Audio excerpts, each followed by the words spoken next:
Hey everybody, Adam here with Hometown Acres. Welcome back. So Doug was over here the other day and we were doing a little bit of dozer work and we didn't really have a full schedule of things that we needed to get done.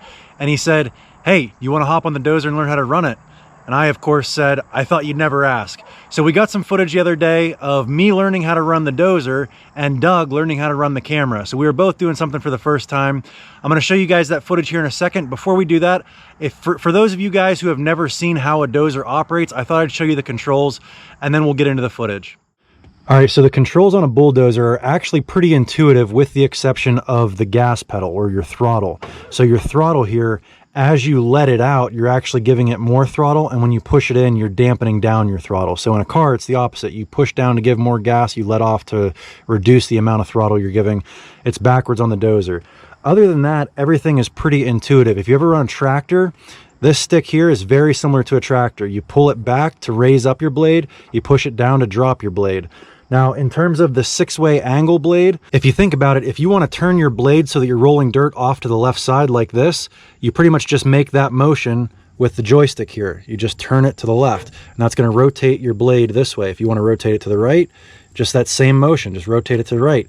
Now, if you want to change your pitch up and down, right to left, it's the same thing. You just rock this to the left, you rock it to the right. So you've got forward, backward, pitch to the left, pitch to the right, and then angle to the left, angle to the right. So this stick is very intuitive if you sit there and think about it. So we've got a couple things going on the left side over here. The first is your throttle, and this is what sets your max throttle when you fully release your throttle control down here. So if you have this set to, turtle down here, and you let off of this, you're not gonna have much throttle at all. You set it midway and you let off of this, now you're gonna have half throttle. You pull this all the way back and you let off of your gas pedal, now you're gonna have full throttle. When you push this all the way down, it always takes you all the way down to low throttle. Now for your gear selector over here, you've got 1, 1.5, 2, 2.5, 3, and that basically just sets your torque versus your speed. So in 1, you're gonna have the most torque or power for pushing dirt, but you're gonna have the slowest ground speed. On 3, you're gonna have the fastest ground speed, but you're not gonna have as much pushing power. And then this stick here, this controls whether you're moving in forward, neutral, or reverse. And then when you're in forward, all you do is let off your throttle here, and that's going to start creeping your tracks forward. And if you want to go left or right, you just move left or you move right. And that's all there is to the left side here. The last thing is, much like an excavator, you have a master control that turns your controls on and off. So if you're not in the seat, you push this up, all your controls are dead. When you sit down and you're ready to start doing work, flip this down, now all of your controls are live. So I think that covers all the basics. Now it's time to go watch me learn all of this stuff. You'll have to let me know down in the comments who you think the better novice is, me on the bulldozer or Doug behind the camera.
completely backwards with the throttle.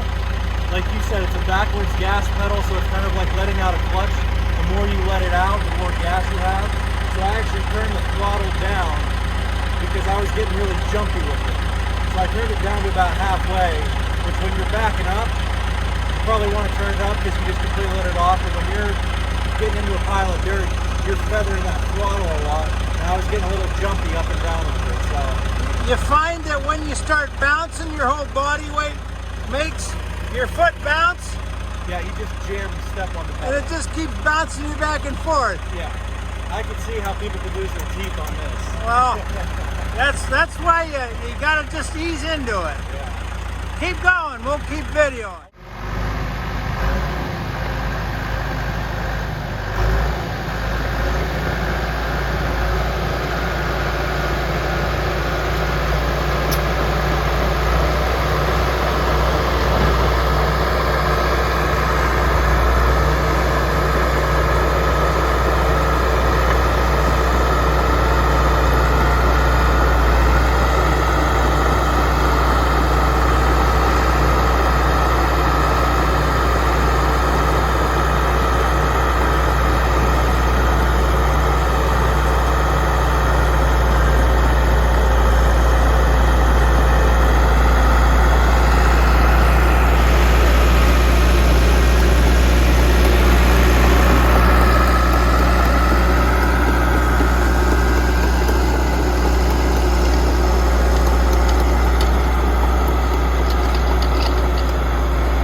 Hey Adam!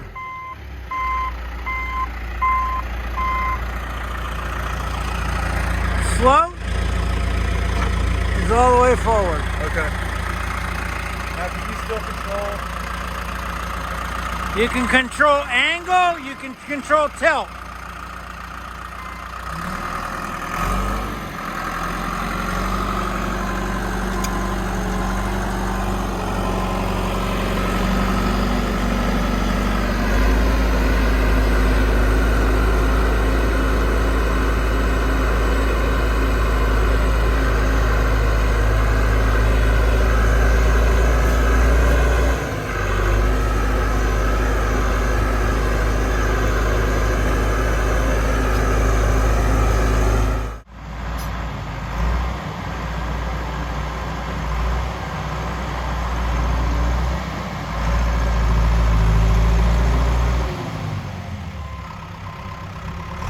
Too big of a bite.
So before it gets too dark here, just want to get your first and initial reaction to when someone says, hey, want to learn how to run a bulldozer?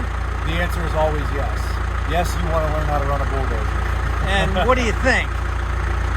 I think I want one, but like you said, if I had one, I would do nothing but play in the woods and tear my property up, just because I could. And I think you have a video of some trails we put in that you could just make endless trails all day long. We put in probably a, I don't know, 1,000-foot trail in 45 minutes.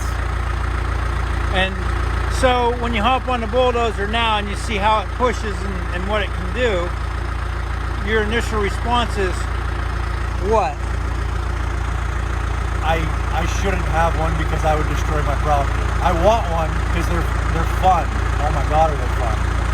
And now you see why when I'm over on my property and when I actually owned my Bulldozer, why I got rid of it, because I was done making trails. There wasn't any woods left to really, you know, create more trails in. So once you've done the work, that's why you probably ought to just rent them, right? Because get the work you need done with them and then have them go back. That's kind of the way I looked at it. Yeah. So that was me learning how to run a Bulldozer for the first time. It was probably a little painful to watch there in the beginning, but I think towards the end I started getting the hang of it. I have a pretty good feel for the controls. I think all I need now is just some seat time to really hone in and get a comfort level with the machine, kind of get a feel for where the tipping points are and, you know, when the blade is, you know, digging down too much or feathering out some dirt. But like I said in the middle of this video, if anybody ever offers you the chance to run a Bulldozer or an excavator or any piece of heavy equipment, don't be afraid. Hop in the seat. As long as you've got somebody there that's willing to teach you and let you know what to do if you feel like you're getting into some trouble. Like on this machine here, Doug said, if at any point you feel unsure, just drop your foot on that pedal there. It'll bring everything to a halt. So you need somebody who's willing to teach you, but don't be afraid of the machine. They are an awful lot of fun. Anyway, if you guys enjoyed this video, give me a big thumbs up, click that subscribe button. We'll catch you on the next one. Thanks for watching.